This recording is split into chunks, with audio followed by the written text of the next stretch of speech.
All right. Welcome to Friday Forum. Today is January the 9th, 2026. This is the 236th Friday Forum in this series. The series is hosted by ICLR, the Institute for Catastrophic Loss Reduction. We're Canada's leading source for disaster resilience knowledge. Our mission is to make Canada more resilient to natural disasters. Each month, we present recent research related to that mission. I'm your host, ICLR Chief Engineer, Dr. Keith Porter. I am speaking to you from London, Ontario. This place is on the traditional lands of the Anishinaabe, Haudenosaunee, Lenape, and Arawandran nations. Last month, ICLR's Director of Research, Dan Sandink, who's joining us today, briefed us on the outcomes of our Resilient Homes Task Force. The task force produced ICLR's Good, Better, Best checklists for above code new design. In next month's Friday Forum, we're going to hear from the British Columbia Ministry of Emergency Management and Climate Readiness. Tina Neal and Dominique Sig will join us. They're going to tell us about the province's disaster and climate risk and resilience assessment. That assessment informs the province's work to reduce risk before disasters and better support response and recovery afterwards. That's going to be on Friday, February the 13th, 2026. Now, today, we are going to discuss what may be the central challenge to long-term catastrophic loss reduction. And I mean the tension between resilience and affordability. When it comes to new buildings and resilience, I mean making new buildings better resist natural disasters. Now, we could make new buildings all but disaster-proof. There's no technical challenge to that. Dan's task force showed us how to largely eliminate losses in new buildings from flood, WUI fire, hail, wind, and earthquake. But in his talk last month, he also said that doing so adds costs. Now, intuition tells us that every dollar of added construction cost increases purchase price by $1, and higher prices mean less affordability. But is that intuition correct? Do cost and price actually go in lockstep? Our speakers today are going to try to answer that question. Joining us are structural engineer Brian Potter and economics professor Dr. Chad Syverson.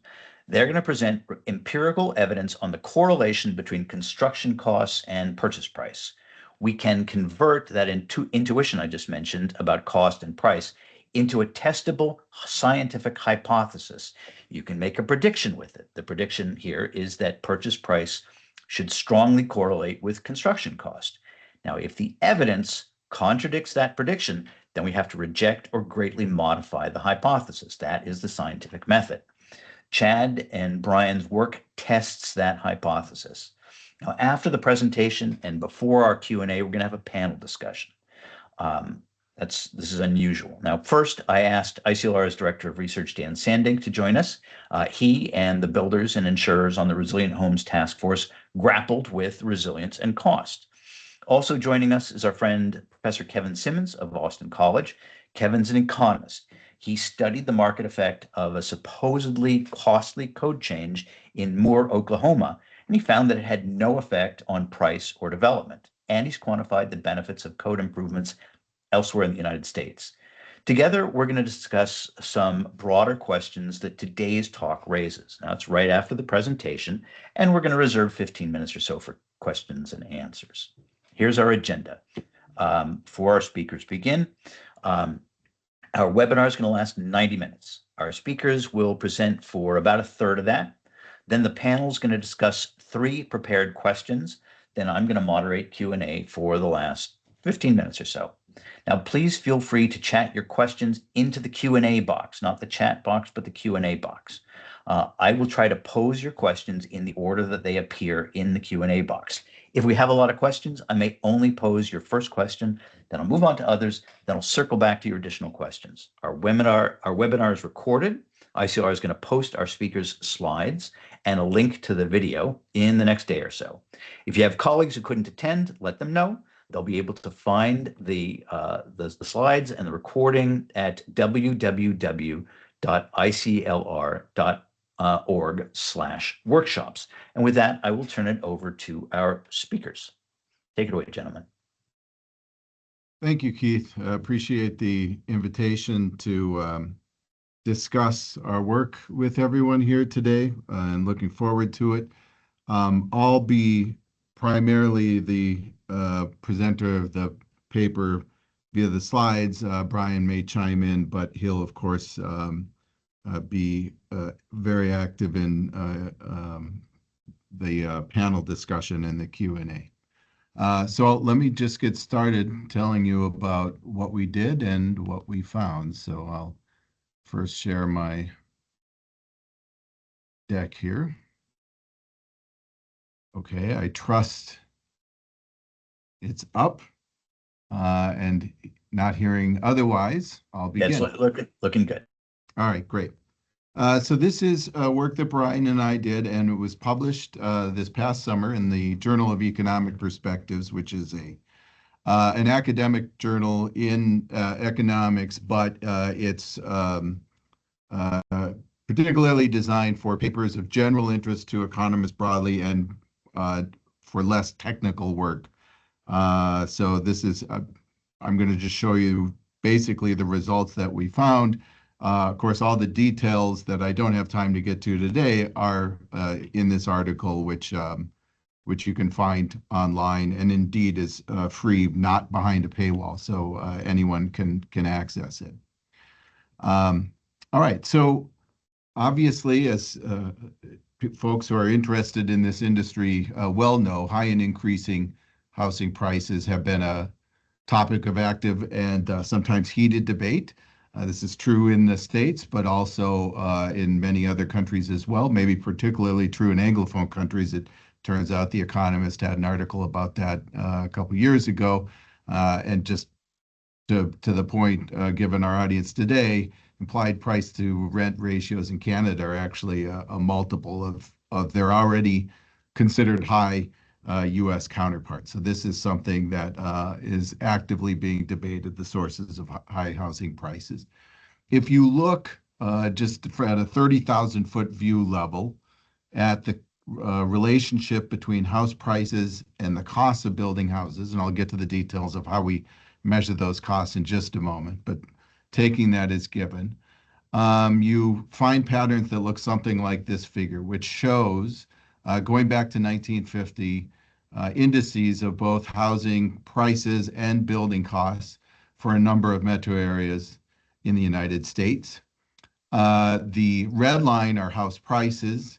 The blue line shows house building costs. And you can see that there's quite a bit of variance across cities in terms of how closely prices follow cost trajectories. First lesson is costs have been going. These are, by the way, these are nominal figures, so not inflation adjusted. I'll get to the inflation adjusted figures in a moment.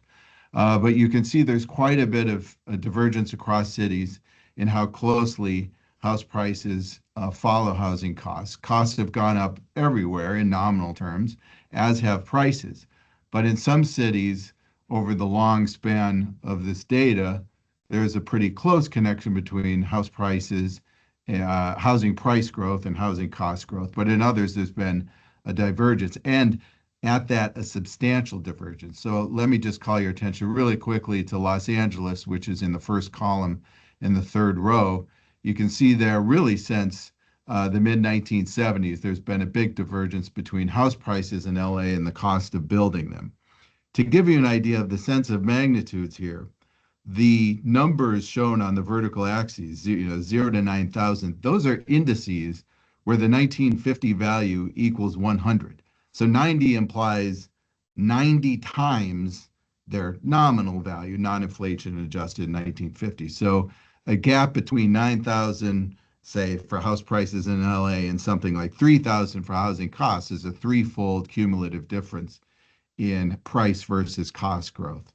So kind of right off the bat, before you even get started digging in the details, you can see that house prices move for reasons other than costs alone. How much of a divergence there is varies across geographies, but the fact that there is a variance is quite obvious. Okay, so that's just to motivate things. Now let's dive into some details. First of all, just to motivate why you might look at cost trying to explain houses. I think Keith sort of gave you a sense of that already. It's not crazy to imagine the cost of something is predictive of its price. And of course, construction costs are a considerable part of the cost of building a house.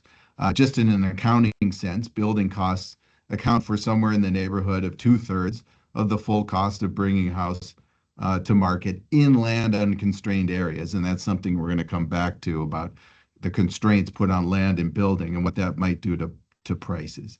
But in a relatively unconstrained markets, again, just as an accounting share, you're talking about, substantial amount of the cost of building is in the literal cost of constructing the house, putting the parts together. Laid upon this fact is another fact, which I worked on separately with my colleague Austin Goolsby, which is the U.S. construction sector has had very poor productivity growth over the past half century, actually. Poor productivity growth essentially means your costs are rising, or they're not falling, or they're rising faster than they are in other industries. Either way you look at it, poor productivity growth means higher costs. So not only are building costs a considerable part of the price, the cost of building a house, if anything, those costs have been going up relative to other costs. So all of this is to say it's a perfectly logical hypothesis that you might think building costs have a considerable role in predicting the prices of housing. And that's what Brian and I are actually trying to look at. We came into this without any preconceived notions of how big that connection ought to be or anything like that. And we just basically took a look at the data and we're reported what we find. And that's what we're going to share with you today. And then we'll discuss it afterwards. So how we actually measure building costs in the paper is to use the housing cost database from RS Means. RS Means is a company that has been reporting building cost estimates since the mid-20th century. I've got here verbatim what they say they do to compute these cost estimates. They use a combination of field research, industry surveys, cost modelings, and partnerships with construction professionals and suppliers. We did check the validity of this cost data in a couple ways. We compared it to other metrics, both metrics of building costs created both by government agencies as well as other private firms. They seem to match pretty well, both in time series and in the cross-section across cities, giving some confidence about the quality of this RS Means data. And frankly, the construction industry is a heavy user of RS Means data, which also speaks positively to its ability to capture actual costs as they exist in the market. In terms of measuring house prices, we primarily use two sources in the paper. One is the FHFA Home Price Index put out by the government agency. That is available since 1975. That's available for the entire country as well as for specific metro areas. An increasing number of those only over time. So in 1975 and 1980, there's only 13 metro areas with separate indices. But then after 1980, more and more are added, and you get to near 200 by mid-1990s. These are based on repeat sales or refinancing of existing homes, so that helps control for compositional changes in the quality of houses that might be being sold at any given moment, so that in principle, the price index shouldn't move around simply because in this year, a lot of expensive houses were sold relative to cheap ones, and in the next year, vice versa. This should be sort of controlling for any persistent differences in quality across different kinds of houses. So that helps with the quality of that house price data a little bit. For some of the work, especially the cross-sectional comparisons on the dollar-to-dollar basis, which I'll get to later on in the presentation, we're going to use median house prices as reported by Zillow, which we've got for just under 100 different metro areas. This gives us house prices in dollars rather than an index, which is what the FHFA is. So we can actually say $1 of cost as measured by RS Means implies how many dollars of price as implied by Zillow. FHFA indices and the RS means indices are about percentage changes rather than actual dollar for dollar comparisons. But we'll be doing both, and I'll walk you through all that as we go along. So first, just to give you a notion of what's going on, both with costs and with house prices, they're all going up faster than inflation. So now everything you see here is inflation adjusted. So there is both the there's the RS means cost index, that's sort of the royal blue series. We have the consumer price index, which is its own measure of inflation, but a particular one. We have the construction sector gross output index, which you can think of as basically the price of a unit of output of the construction sector. So it's kind of a cost-based sort of thing. The FHFA index, which I already discussed about, and then a separate house price index, the Schiller home price index. And you can see all of these now have been deflated by the GDP deflator, which is the overall level in price change for the entire economy. So that's pulling out average inflation. So all of these numbers are showing the level of each of these series relative to inflation. So these you can think of real prices, inflation adjusted prices. And you can see they've all gone up. And indeed, by the end of our sample, 2024, the house prices, which are the navy blue and the yellow series there, which are the highest ones, they're up somewhere around 150% total growth since 1950. That's 150% relative to inflation. So it's 1.5 times a house costs relative to everything else in the economy, 1.5 times as much as it used to. Or actually, I should say so 100% growth would be twice as much, 2.5 times as much, as it used to. So house prices have definitely gone up relative to inflation. Costs have as well. You can see the RS means costs have gone up roughly doubled. So it's more expensive to build a house than it used to be, but not as much as house prices have gone up. Okay, so now let's start digging into the major question, which is what is the actual connection between prices and costs? And what I'm showing you here are some summary statistics in a city level panel of both changes in building costs and changes in house prices. So the RS means is the building cost measure. FHFA is the house price measure. What I'm showing for each row is a different time period. And you can see the number of cities we've got in our metro level panel for each of those time periods. The averages show the average growth rate, and these are compound average growth rates over the 5-year period. So for example, that first number in the second column, 6.84, means for those 13 cities for which we have data, the RS means average building cost measure went up 6.84% per year over those 5 years. Now compare that to house price growth over the same 5 years in those same 13 cities, and you can see that went up on average 13% per year. So quite a bit faster. So there's a period where we saw faster housing price growth than housing cost growth, roughly twice as fast per year, in fact. The other columns show the standard deviations across metro areas in these growth rates. So this is a measure of how variable the average growth rate, which you see in columns 2 and 4, how variable that is across cities. A larger standard deviation means more variance in growth rates across cities. Okay, so just some very quick things, which we'll come back to in different ways. You can see there's quite a bit of movement in both cost growth and price growth over time, over these 5-year periods.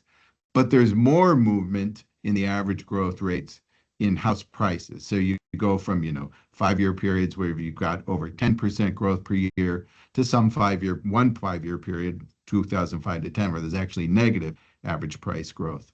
Whereas cost growth does move around from period to period, but less so. At the bottom end, you're looking at about 2.25% per year. At the top end, 6.75% per year. that same sort of prices are more volatile than cost pattern is true across cities within periods as well. And you can see that if you compare the two standard deviations. So it's always true in every period that the FHFA house price index growth rates are more variable across cities than are the RS means building cost indexes. So one takeaway is that, just simply put, house prices move around a lot more than do building costs. Okay? Now that alone might suggest that other things other than costs tend to move around prices. Not that costs never move around prices, although as you'll see in a second, that tends to be, we're moving in that direction lately, but that there are other things besides just costs that move around prices as well. And that's summarized in this table here. So underlying this table is an exercise that Brian and I did, where we asked, statistically speaking, as you look across these metro areas for each of these 5-year periods, how much of the housing price growth you saw in those various metros could you explain by looking at the building cost growth in that same metro area? Okay. And that number has to be between 0 and 100% by construction. 100% would be you can perfectly predict what house price changes were, average house price changes were in that city by knowing what cost changes were. 0% would mean it's unpredictable based on cost, and anywhere in between. And here's what you find. So for the very first period, where we've only got a small sample, house price growth, house building cost growth does explain about 2/3 of house price growth. But that's a small sample. I wouldn't put too much stock in it. More meaningful are the comparisons starting in the 1980 to 85 period, where we've got over 100 cities worth of data. And there you see in the first few periods, this number, this fraction of house price growth explained by cost falls from that 2/3 number quite a bit, anywhere between 11% in 1990 to 95 to about 1/3 in the prior 5 years. Okay, so cost growth differences across cities do tell you something about house price growth across cities in those periods. Okay, something, but not most. And then after that, after 1995, that fraction falls basically to almost 0. So from this point forward, essentially what these results are saying is that you really can't predict how much house prices changed in a city over a 5-year period, even if you knew exactly how much building costs changed by. And that is to say, other things that move around house prices are so large relative to any effect of cost that cost just isn't able to predict ultimately what happens to prices in that city. Okay, so this is the pattern. You can see this has basically been true for 30 years now, where this cost changes matter very little in terms of predicting price changes within cities. Just for fun, if you want to look at some of where these divergences are coming from, what I'm showing here is for 2 periods, and I'll show you a few more in a second.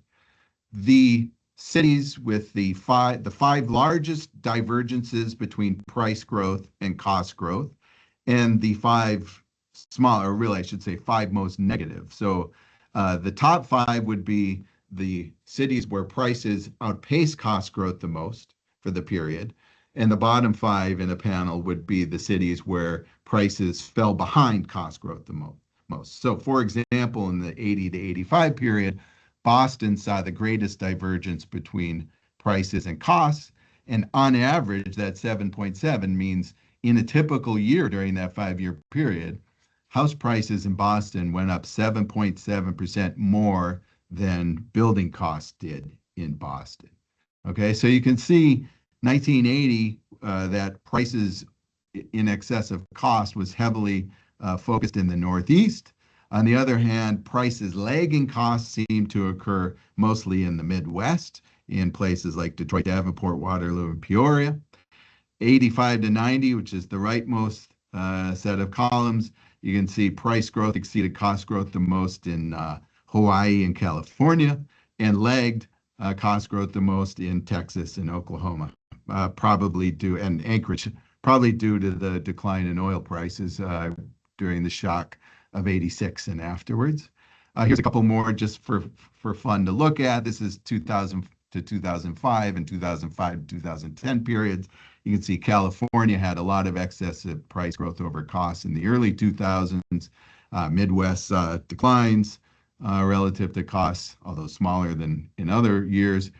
'05 to 10, of course, this was the great financial crisis and the housing collapse. Only one metro in the entire country that we have data for anyway saw price growth in excess of cost growth, and that was Odessa, Midland, Texas, and that was because of the fracking boom there. Every other metro saw prices increase less than costs, and some a lot less, as you can see there. California now on the other side, and Vegas seeing price growth that lagged cost growth by some 13, 15, even 18% per year. So just incredible declines in prices there, even relative to costs. And then here are the same numbers. I'm not going to talk you through every observation, but if you're curious, you can take a look while I'm talking. Here are the same numbers for the 2015 to 20 and the most recent 20 to 24 period when our data ends in 24.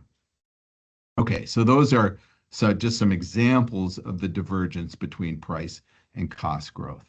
If you can now take those 5-year periods and, of course, add them up and say, okay, well, here's what happened 80 to 85, what happened in Boston, say 85 to 90, and just accumulate them over time. And if you do that for the 128 cities we're able to follow since 1980, interestingly, a not insignificant fraction of them saw cumulative price growth that was actually less than cumulative price growth that was less than cumulative cost growth. So 33 of the 128 cities over this nearly 45-year period saw costs grow more than prices did. Okay, but of course the flip side of that is most cities did see prices go up by more than costs. This ends up being driven not completely, but substantially by some very right tail, highly skewed cities that just saw enormous price growth relative to cost. And there you're talking about the San Jose's, the Los Angeles's, and the San Franciscos of the country, where price growth has just been consistent, almost consistently, with a few 5-year exceptions, higher than cost growth. And you accumulate that over time, and pretty soon you've got an enormous difference between prices and costs that have accumulated over the decades. Okay?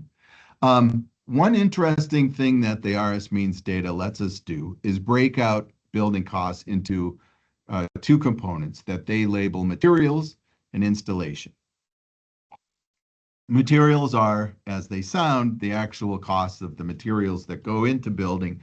Installation are costs tied to the assembly of those materials.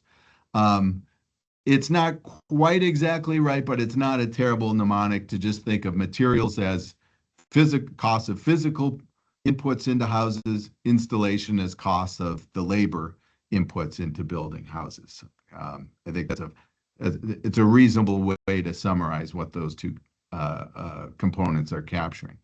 If you look at what's been good, now this data is only available since the financial crisis, but here's what it shows. If you look at what's going on in terms of the components driving total cost growth, which you can see there, was 2.35% per year, 2010 to 15, 2.81%, 15 to 20, and faster after COVID, so almost 6% per year in cost growth. If you break that out into the components, in the first 5-year period, installation costs grew about 50% more than material costs did. That flipped in the latter half of the 2010s.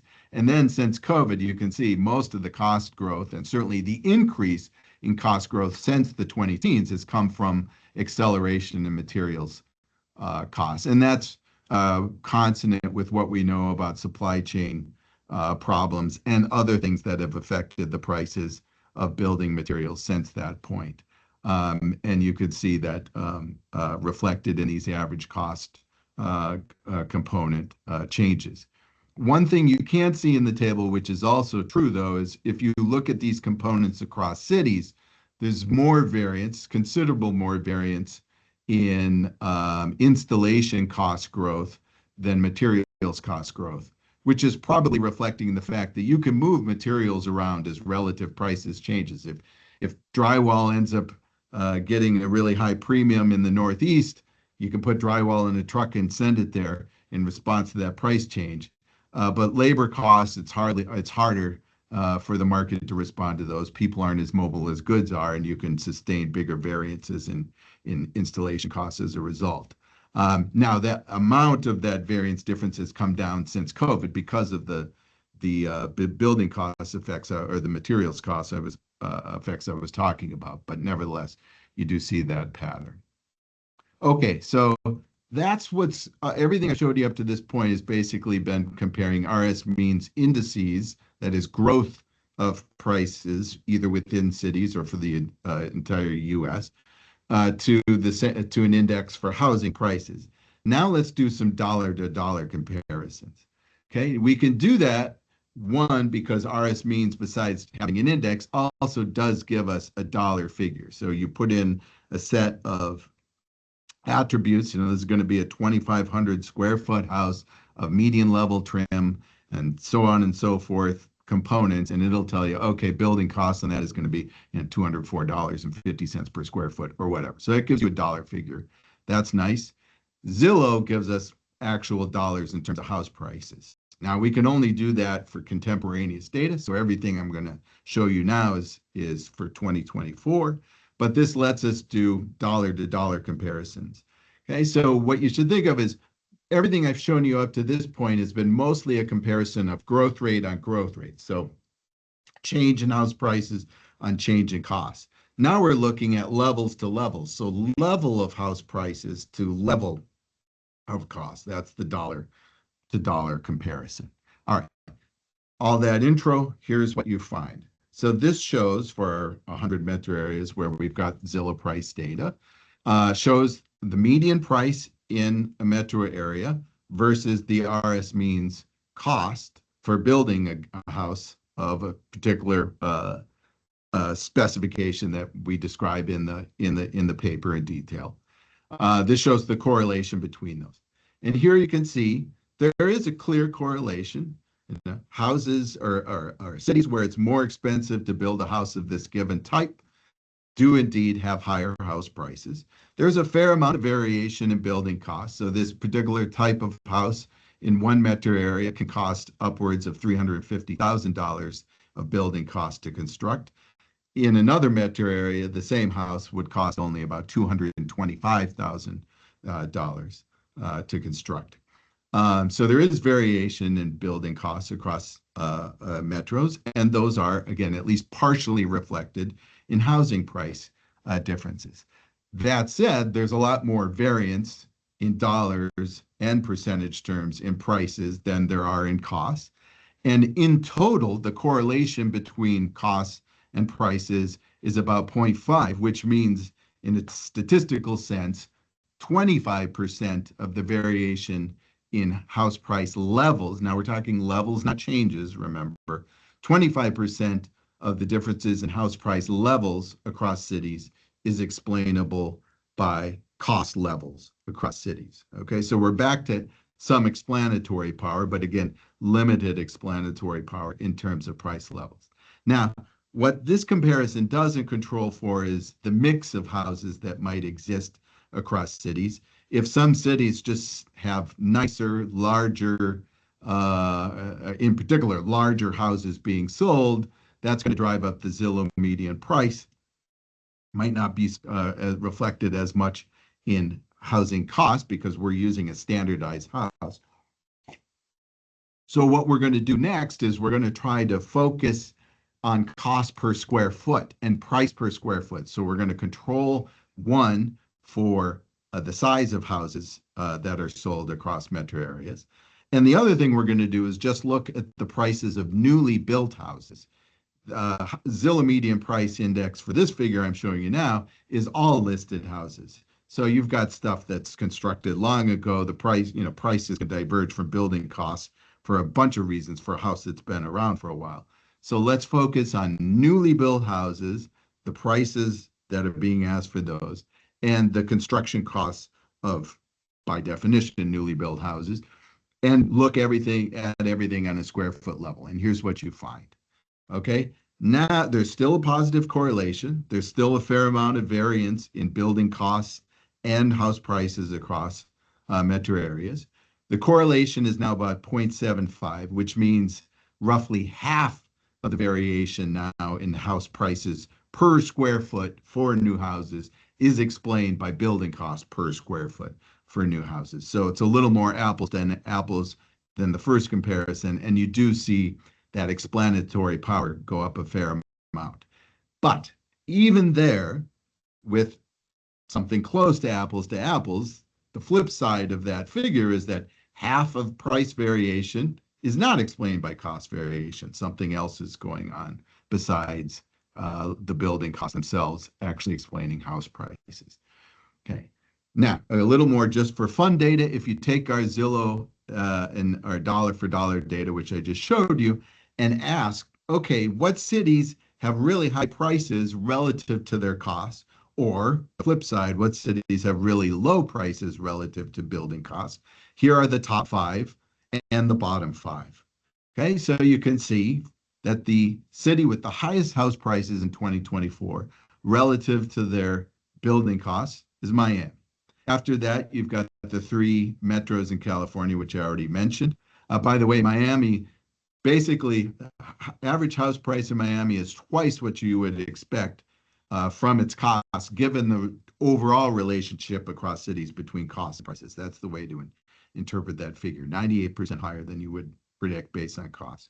Seattle comes in at 5th place.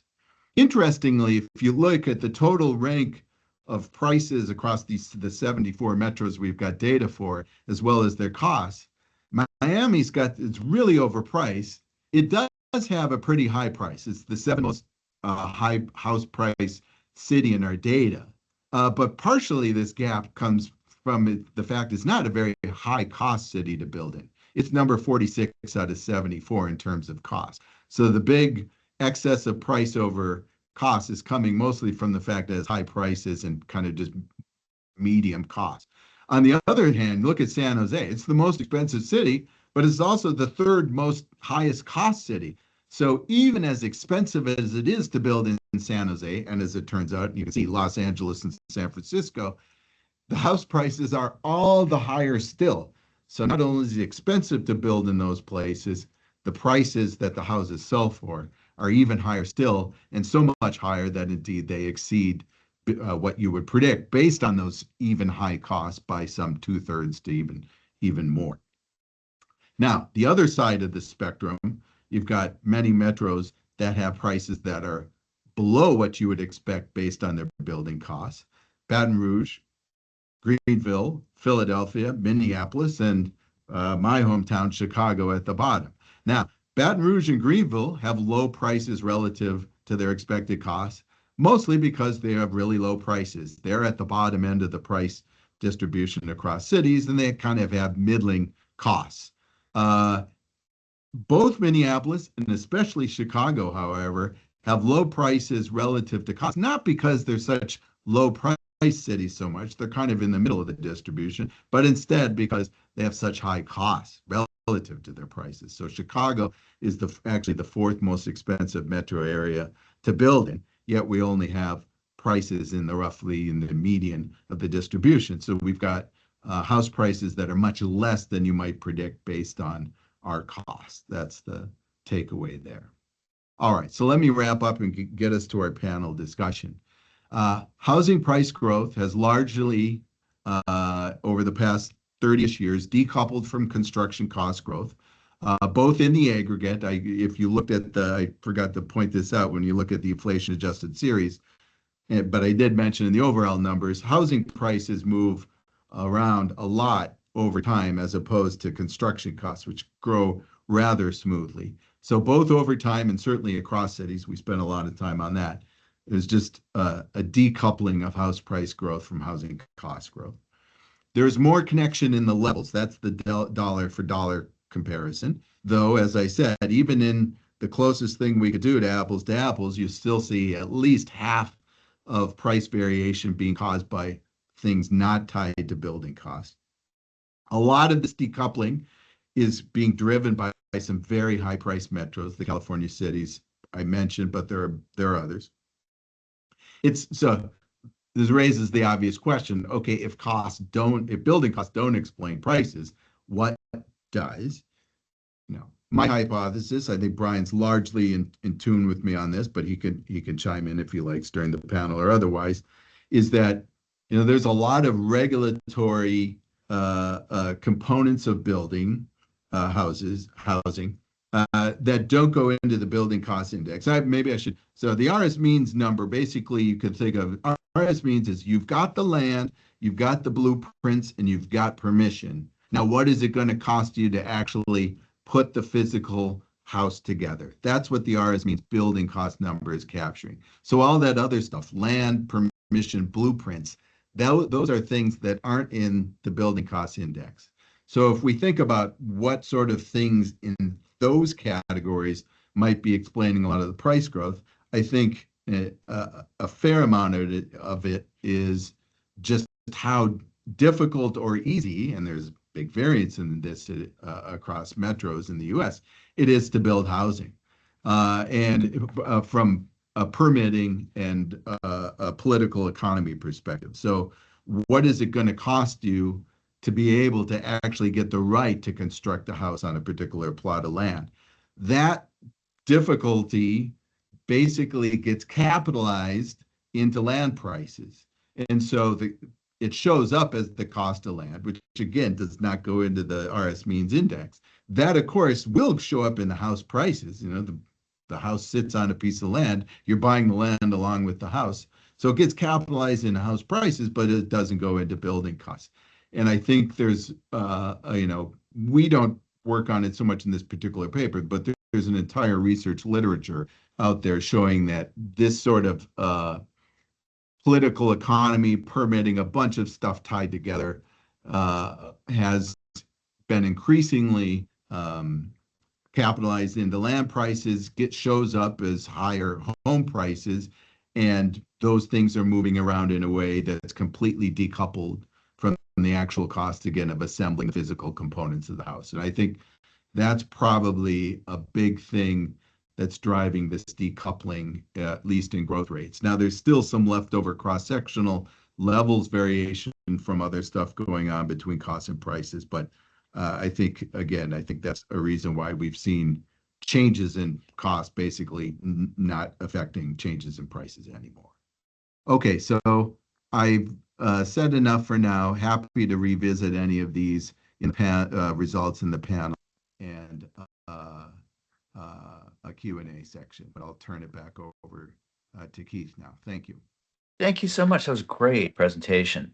Panelists, let's talk about three things. I'll list them first, and then I'll start posing questions.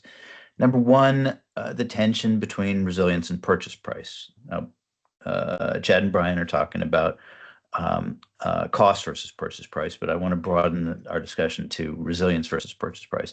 Second, market level effects versus effects on individual builders. And third, other issues that matter here that Chad didn't talk about.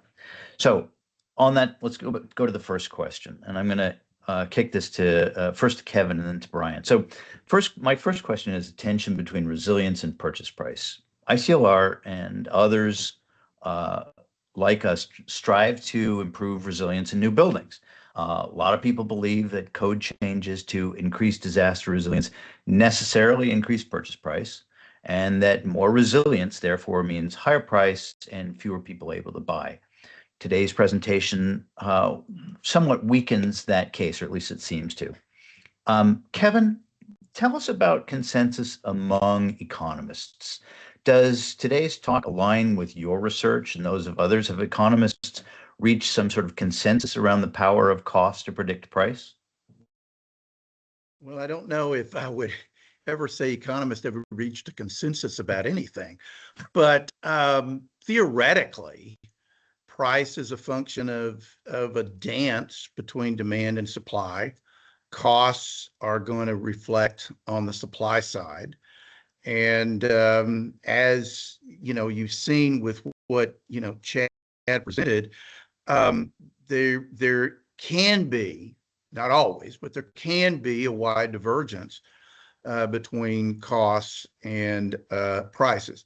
Some things, I was thinking about this when I was driving to campus. Some things will have a pretty direct uh, uh, connection. I was thinking particularly about price of gasoline. You can see the price of gasoline go up as you watch the price of oil go up, and so that's a pretty strong connection. But other things, not so much. Now you hinted at the resilience, and I think Keith, what you were guiding me toward was to think about what we found in Moore, Oklahoma. And in Moore, we had a very unusual situation where a city on its own stiffened their building codes. And it was in response to a horrible thing that happened. A tornado came through, it hit an elementary school, 7 kids were killed in the elementary school. So it became a very emotional issue that surrounded the folks in central Oklahoma. So Moore did something that no other city has done, and that was to enhance their building code based on wind engineering thoughts. The concern that was being brought out was that, well, they've just made the cost of buying a house in Moore more expensive relative to other cities. And so what we did, we looked at the difference in the market in Moore compared to Norman, which is right next door. And what we found, as you know, was that there really wasn't much change in the price of homes Moore compared to Norman after implementation of this new building code compared to before. Further, we looked at sales. We looked at permitting action. If builders were avoiding more, you'd see a change in the permitting going on. And we found no change in permits in Moore compared to Norman. So that certainly suggests, as Chad and Brian's paper is saying, that at least in Oklahoma, there wasn't much of an impact of that enhanced cost on the price of homes, therefore on the sales of homes. So again, I don't know if this is a consensus, because there's one city that's done this. And so, you'd have to replicate this in other areas. It'd be great to replicate it like, Chad and Brian's paper was talking about these high cost areas. It'd be great to be able to replicate this somewhere there, but this is what we have, and that's what the evidence has shown us on that piece. Well, thanks. Brian, you and I are structural engineers. What are engineers going to make of this research? Are they going to believe the case against strongly correlated resilience and purchase price? Yeah, I mean, I think the sort of way that it's expressed in the paper and in this research, where it's just, an increase in construction costs doesn't do an amazing job of predicting an increase in house prices, because there's so many other factors, like, as Chad talked about, the cost of land, the cost of permitting, the cost of getting the ability to build on it is such an overwhelming factor. I do not think that would come as a surprise to most people working in the building industry. I spent, like you said, I spent 15 years working as a structural engineer. And I kind of agree with Kevin, is that the relationship between these sort of code provisions that on their surface might add cost and the actual cost of construction, of putting up a building, can be quite complex, because, the building code doesn't tell you exactly the size and shape and layout of the building you have to build. A builder has a lot of degrees of freedom in the size of how they decide to put their buildings together. That's going to be sort of a function of these code requirements, and if code requirements get more strict, the builder has a way to sort of meet those requirements, but change the way that they, put their building together in a way that maybe won't increase house prices all that much. A sort of example of this is people, the one aspect of codes that have continually gotten more strict is like energy codes and requirements for air sealing and stuff like that. But there's ways to like sort of meet these requirements more easily. You like don't have, you have less large windows, or you change the way that they're arranged, stuff like that. And that can make it meet these more strict energy requirements in a way that doesn't necessarily add cost. So yeah, I kind of, I think it will not be sort of a surprise to the sort of people working in the industry, sort of these results, because there are so many sort of degrees of freedom. That said, I think ultimately builders also do believe that, if you make a code much stricter, that is going to sort of, put a floor on on sort of the level of price that you can charge for something, and it's ultimately going to drive up their cost of building. Builders are very concerned with their cost of building. We have a lot of organizations in the U.S. that work hard to sort of try to prevent that as much as possible. So I think they would not be convinced that it doesn't matter, to maybe put it that way. Yeah, let me stick my oar in here. I think maybe this story is an exception rather than the rule, or maybe it is the rule. But in a conversation in California about 10 years ago about upping the building code for seismic requirements, we were thinking about increasing strength and stiffness above the code by 50%. And there were structural engineers who said that would increase construction cost for buildings. There was at least one who said that's going to double or triple the construction cost of a building. That doesn't make any sense, but that seemed intuitive to at least one prominent structural engineer. So I think that there's some of us out there who will be maybe a little bit more surprised, more resistant to this idea. Let's move on to the second question. And Brian, you sort of alluded to it. Trends at the sort of the macro market level versus effects on individual builders. We've spoken mostly about market level effects. What do we know about how costs affect individual builders? Now, Dan, you work with individual builders and with a big Canadian building lobby, the Canadian Home Builders Association. What makes the difference in your experience? What makes the difference between builders who struggle with code changes and those who don't? Yeah, so I was thinking about this question, and I think I would differentiate three types of changes, at least with respect to the work we're doing on resilience. So there's code changes, so that's actual changes to the code that become regulation that are then required for all builders. That's different than I think what we often deal with, which is proposed code changes and voluntary actions that exceed code requirements, which is most of the resilience work, the status of most of the resilience requirements or recommendations in Canada. So with respect to proposed code changes, I would say the pushback cost is one factor, and it's often leaned on as an important factor to push back against change. But there's additional factors that we hear about more often from builders, and that's usually related to sort of practicality and technical readiness of builders to adopt changes. And the pushback tends to come for changes that haven't really been tested in the marketplace by builders and are perceived to really increase complexity and cost. Whether or not there's an actual relationship between home price and construction costs, there is a perception that it will reduce their competitive advantage if we're introducing significant additional cost. And it's really related to their perception about practicality. And that really comes down to, can we actually achieve this objective? Do we have to hire more trades? Do we have to train trades? Do we have to track down additional supply chain? And so on, and we're seeing this in like BC with heat health requirements currently.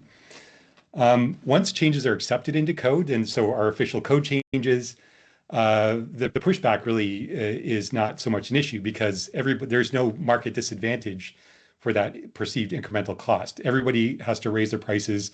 Everybody has to apply that market that measure. And so we don't necessarily see pushback when it gets to that stage. Mhm. And in some cases, we even see builders competing with resale homes using better code provisions as a marketing advantage. And a specific example was Collingwood, Ontario, where the local code official required backwater valves in all new construction, and new home builders were using that to compete against resale homes. So I would differentiate those two things. And then one last point about voluntary options and who does well with progressive building practices versus those who don't really get engaged. I would say the progressive builders seem to be more willing to think creatively about marketing resilience measures, and the potential increment in cost can be sort of offset by their ability to market that feature and address the cost in that way. And there's also builders sort of being concerned with getting ahead of potential code changes, and so they're driven to understand what the potential code changes could be in the future. That's why a lot of the builders, and I would say CHBA, became interested in working with us, because there's a prospect of code changes nationally in 2030 related to resilience, and so they want to understand what those are. And so some progressive builders are willing to try those out, see what the actual cost differences are, and so on. And other builders are not interested. They don't understand it. If it's not in code, they don't see the value in pursuing those practices. There's multiple factors there. But generally, I would say, once our recommendations are accepted in code, the resistance does seem to decline. Interesting. Thanks. Chad, you've studied differences in cost, efficiency, and productivity across companies operating within narrow markets. Can you help us understand where these differences come from your observations? Oh, sure. Yeah. So one point is those differences are ubiquitous. In any industry you look at. I've done a lot of work in manufacturing, but also hospitals, business services, and then I've got hundreds of colleagues who've done similar exercises in other places. There's just enormous variation in productivity and costs, even for, again, companies working in one of these same narrowly defined markets. Just to give you a sense, folks, a sense of the magnitudes here, for a typical manufacturer in the US, manufacturing industry, narrowly defined, there's going to be one producer who will get twice as much output from the same number of workers and total capital stock. That's machinery, buildings, twice as much as another operating in that same industry, same year. That is the typical difference within a manufacturing industry. And construction is as large, if not bigger. So you've got easily a twofold, maybe a threefold difference in productivity across individual firms. Where do those differences come from? A lot of it is tied to management, which is a bit of a nebulous concept, but the research kind of narrowed down particular things. One is how you manage your people. Do you reward high performers? Do you try to correct low performers? How do you seek out high performers to hire in the first place? That sort of thing. The other is process. Now, what are the sort of things you do with your sort of throughput, whether it's physical or conceptual if you're a business service? How do you manage those things? How tight are the feedback loops between your performance and what you're doing about changes in performance? How you handle suppliers and distributors. Just a number of things that we know are correlated and probably causally related to productivity levels. And those differences exist, again, everywhere in construction. I guarantee is no exception. Wonderful. My last question is other issues of resilience and purchase price. What do you gentlemen think are the most important issues that we haven't addressed today? Name one, each of you, I'd ask each of you to name one important issue, and name one where we have consensus around the facts, not issues where, well, we need more research or something at the boundaries of our knowledge. And I'll ask Chad this question first. Oh man, I was hoping you'd go to other people first. Um, I always want to say we need more research. Maybe that's self-interest, but no, I look, one thing I don't think once it's laid out, there's a lot of disagreement, although I think people might have a bit of a knee-jerk reaction, which is when I think of affordability, I don't think it's about the price of something per se. It's about the price of it relative to its value. And so if something is added, if some feature is added to a product that raises its price, but the value of that object goes up by as much or more than the price goes up, that's okay. And to me, it's still affordable. And indeed, if the value goes up considerably in excess of the price, it's even more affordable, even though its price went up. And conversely, if something, you cut something out and its value goes down by more than the price does, you haven't made it more affordable. You probably made it less affordable. That's kind of the economist, my view of affordability as an economist. Price per se isn't the issue. It's price relative to the value. We don't want things that increase price when no valuation is associated with it. So if the government passes a law that from here forward, no one else is allowed to build a house in the city, no matter how many people want to live in the city, the prices of all the houses will go up, but how much the people already live in those houses aren't that doesn't change at all. The house is still exactly the same house it was before the law. That's not a good thing. So it's really, again, it's not about price per se, it's price relative to value is how I like to think about it. Awesome. Thanks. Dan, same question to you. What's an issue? What do you think is the number one issue around that we have consensus around that we haven't talked about today, relating resilience and price? Right. And I actually, picking up on the point that Chad just made, and I think we have some consensus around this point, maybe not from the economics field, but from our work in Canada and the experience of home builders. And that's, it seems to be, with respect to resilience, that public demand or home buyer demand for resilience features seems to be low. And that seems to be the biggest sort of determining factor for home builders. When we propose resilience features that do, increase the construction price of homes, their concern is that they don't see demand for those features. And so, I guess sort of related to Chad's point, the value doesn't increase despite the increase in cost of construction. And we've seen this specifically. So Calgary, we spent a lot of time talking with home builders in Calgary, tract builders, small builders, medium-sized builders. Calgary's been hit repeatedly by major damaging hail events. We know we can reduce loss or impacts with impact-resistant roof cover, better siding, et cetera. And we talk with builders frequently, including marketing staff and sustainability staff, about whether or not they're getting questions from buyers about resilience, how to reduce impacts. And the feedback we get is that they're not asking for these measures. If it's not required by code and buyers are not asking, they don't really have an incentive to offer these features. So, an ongoing question we have in the task force and something we want to explore is like learning how to market these features more effectively.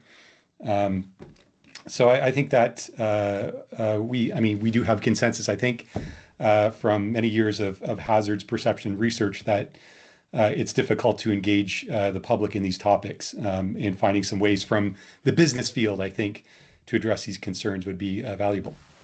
Awesome. Brian, what are your thoughts about this? Yeah, I don't know if this is literally the most important thing. I'm gonna satisfy and not optimize here. But one, I think, important distinction that we touch on a little bit in the paper, but I think has been pretty easy to gloss over and is important in these sorts of discussions, is sort of the difference between existing construction and new build construction. Like in the paper, largely these price divergences that we're talking about is the divergence in which is a price that includes all existing buildings, and construction cost obviously only applies to new construction. And you compare, as we saw in like the Zillow data for just looking at new builds, that correlation is a lot tighter between like the cost of construction versus the price that it's sold at. Builders actually try pretty hard to sort of avoid some of these problems that you see in sort of housing more generally, which is you have these like really expensive land prices that drive up the cost of the building overall. Builders try pretty hard to keep their land prices down. So that's one of the reasons that you'll see that tighter correlation. But also just going more to your sort of discussions of resilience, the housing stock turns over and building stock turns over like quite slowly. Like in the US, I think we're something at like, less than 1% a year. New houses are getting built and houses are getting sort of removed from the housing stock.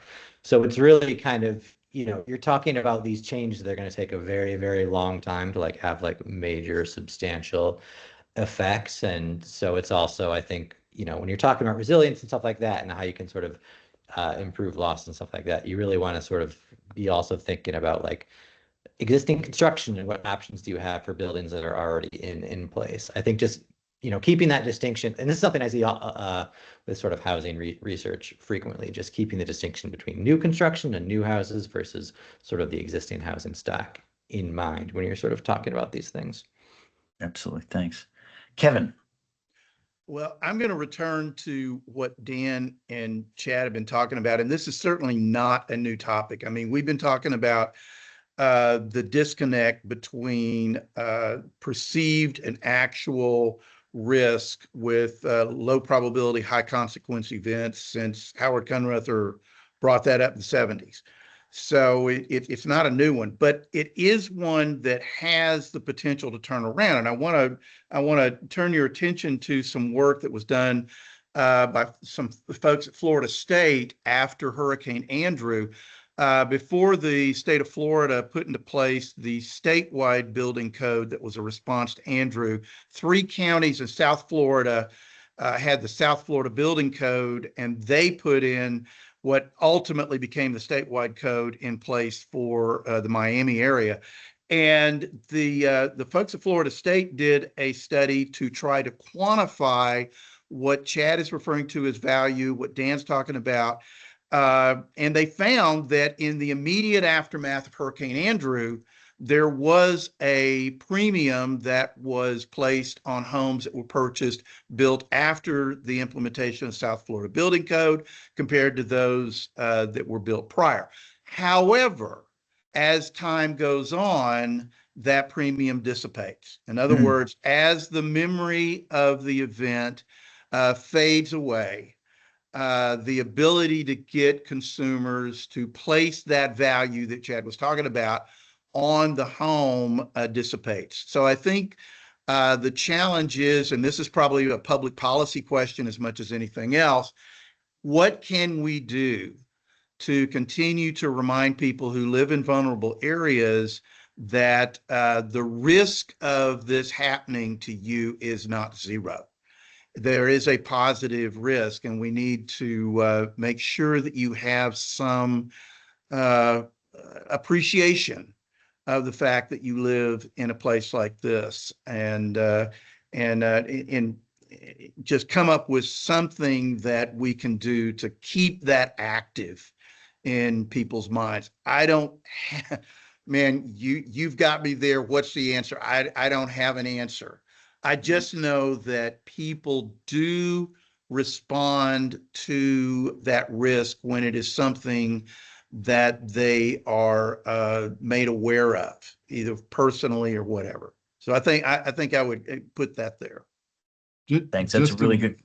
Very quickly square the circle on all this. Value is like social value. A considerable component of social value is the private buyer's valuation of the thing they're buying, but you're going to have social value that's different from the buyer's own value too. So that's really what's price relative to social value. And all these sort of things can factor into that as well.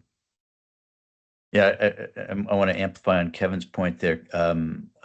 Kevin didn't mention that he did similar studies of the added price, the added value that the added price that people are willing to pay for resilience, particularly shortly after natural disasters. You studied the value of tornado shelters in Oklahoma and storm shutters along the Gulf Coast in Galveston or something like that. There was a University of Alabama study that came out just a few years ago showing the value that people pay a big premium for fortified home hurricane rating, and I've done some similar work in California and in Canada, and Dan has done some similar work there. So this business of people assigning value to resilience, at least when they're thinking about natural disasters, that's well supported.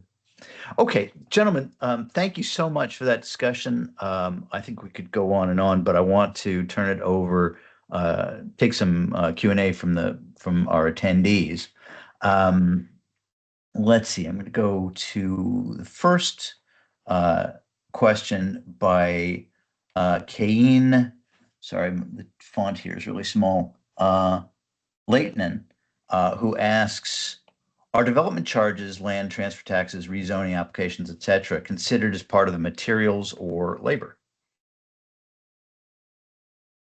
I can speak to that. That's not included in these RS means costs. The RS means cost is basically what is considered the hard cost of construction, which is putting up the physical structure, the materials you need for that, the labor you need to have, any equipment you need for that as well.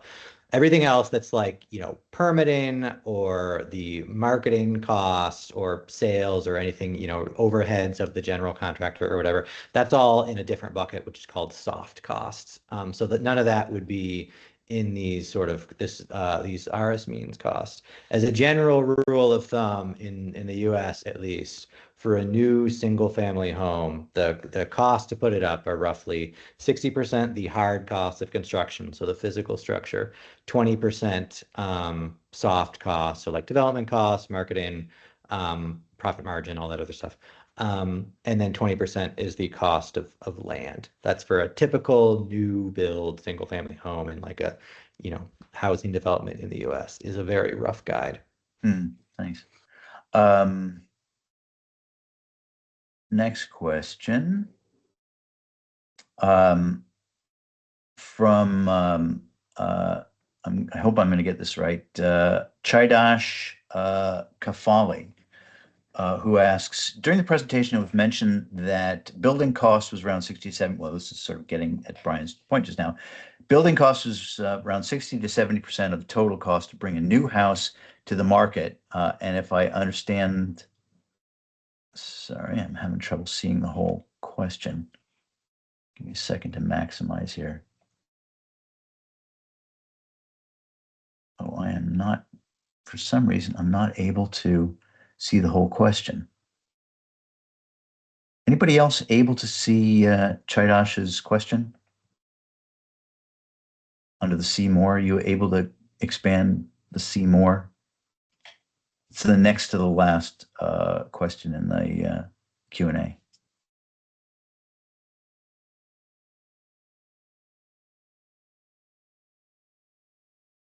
Maybe Alexa, can you see and read the full question there?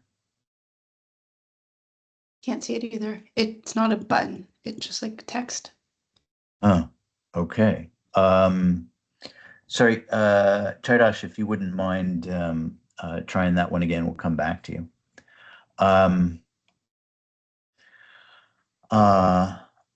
Leighton and Kian asks, with scatter plot of cost to price demonstrating a reasonably clear line of best fit, why is calculating the slope not valuable? Why can't you just state that $1 of added construction cost equates to $1.50 of added home prices based on the graph?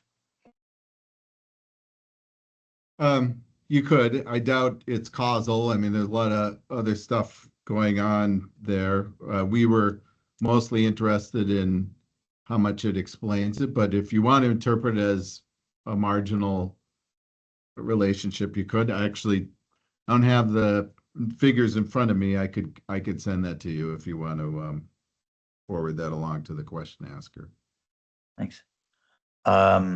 Here's another from, I'm going to I try should to, say, those were lots. So the answer is not going to be dollars of price as explained by, it's going to be percentage change in cost, percentage change in price, because we plotted them in logs.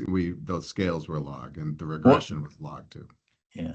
One was log linear though. You had cost linear on the x-axis. Oh, yeah, and, correct. Yeah, so it'll be a semi-elasticity. Sorry. So $1 of cost is a percentage change in price. Yeah, thank you. And it looks like about double. It looked like a slope of about 2 to 1. That was just my sort of eyeball on it.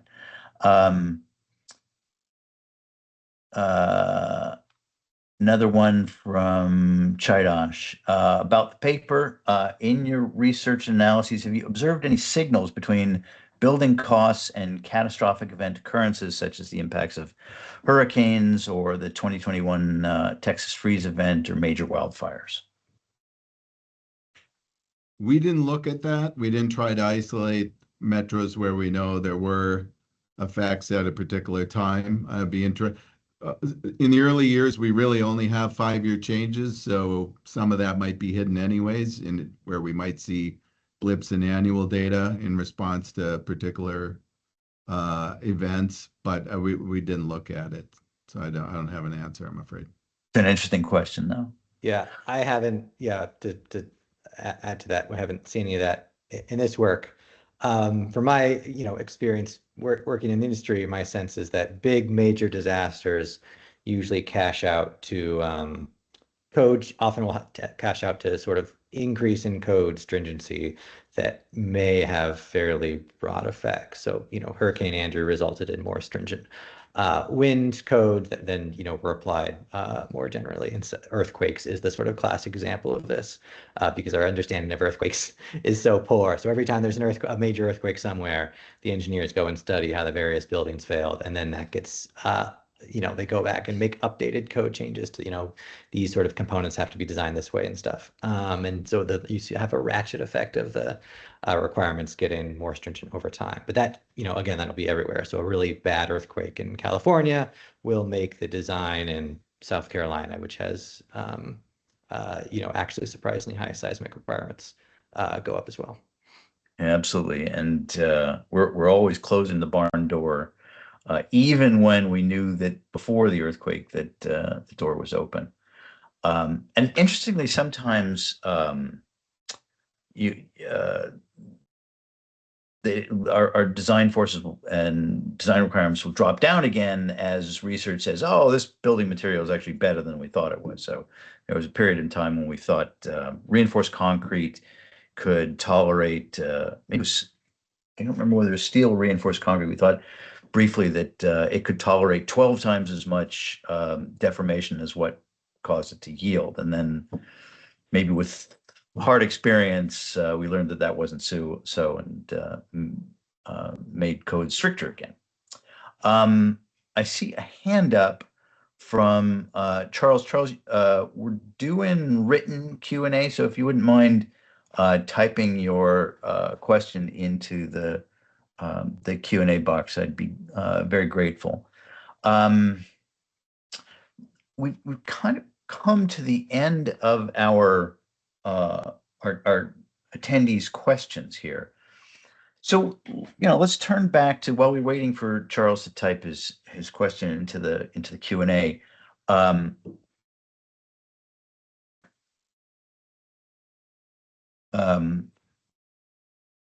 Gentlemen, do you have sort of questions for each other? Something else that we should be talking about? I mean, I have one. So not everybody understands the difference between correlation. If there can be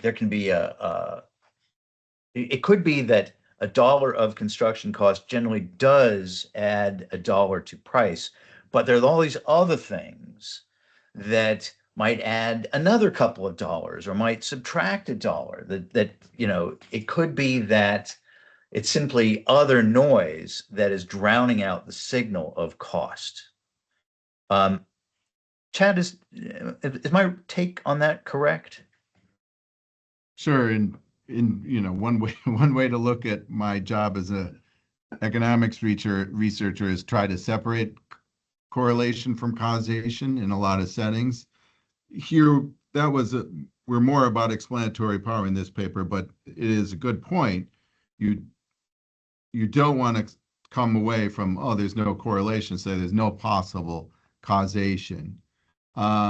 Like you said, there can be other things that move around when costs move around that end up, one would be the nature of competition in the market is such that for small cost changes, the sellers eat it and they don't pass along in terms of prices. That'll create a zero correlation between cost changes and price changes, but I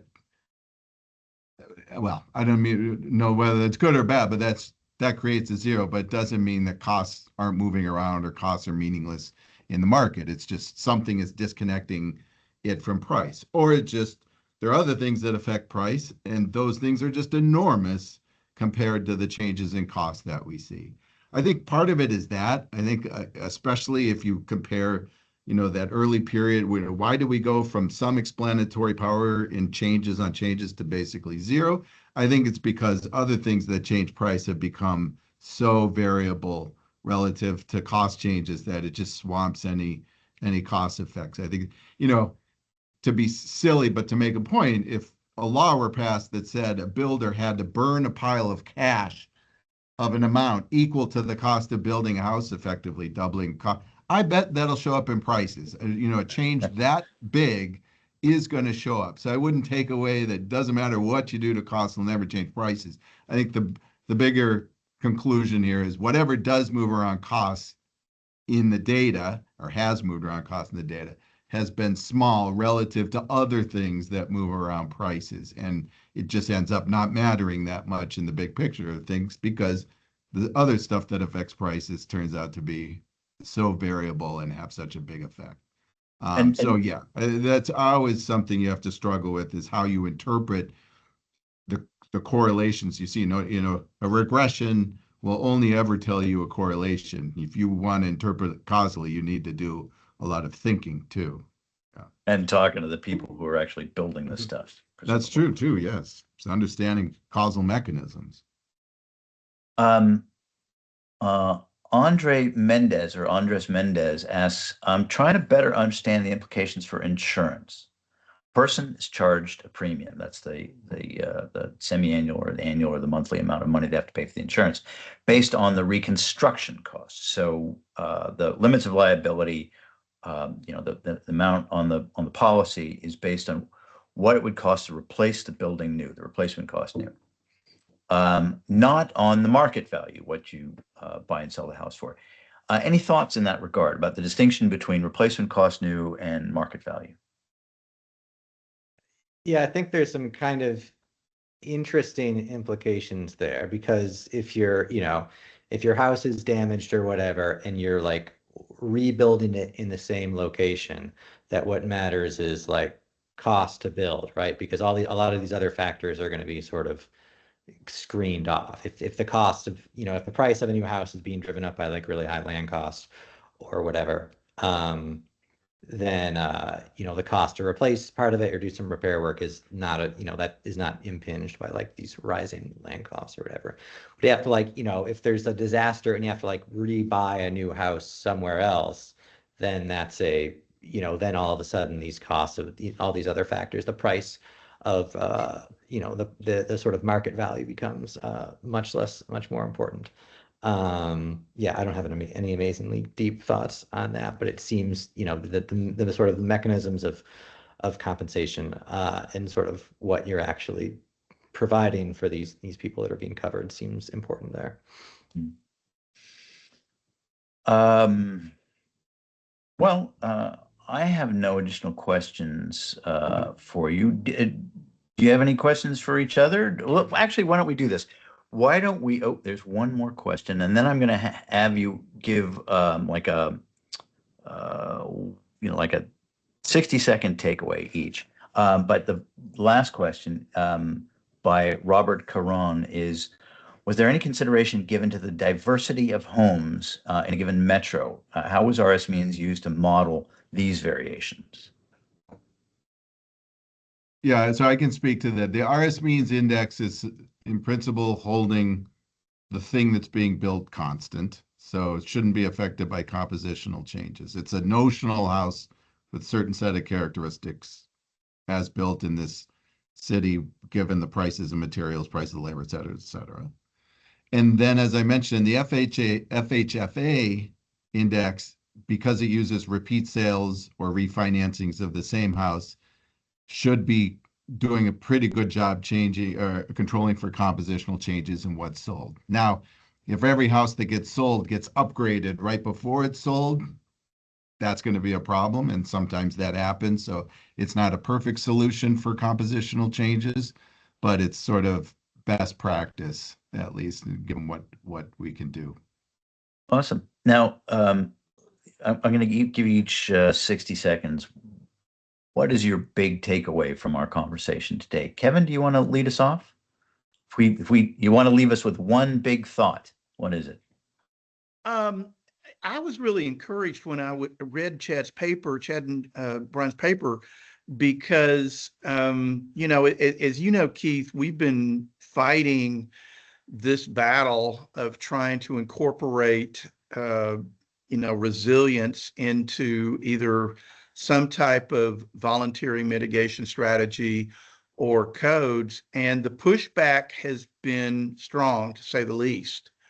And so, just having a better understanding, like I do after having read the paper and listening to Chad and Brian today, that I think we would have had some arrows in our quiver 10 years ago that we didn't have. And so I am encouraged by what they've put together, because it certainly helps me approach this better from a policy format. Thanks. Dan, what's your big takeaway?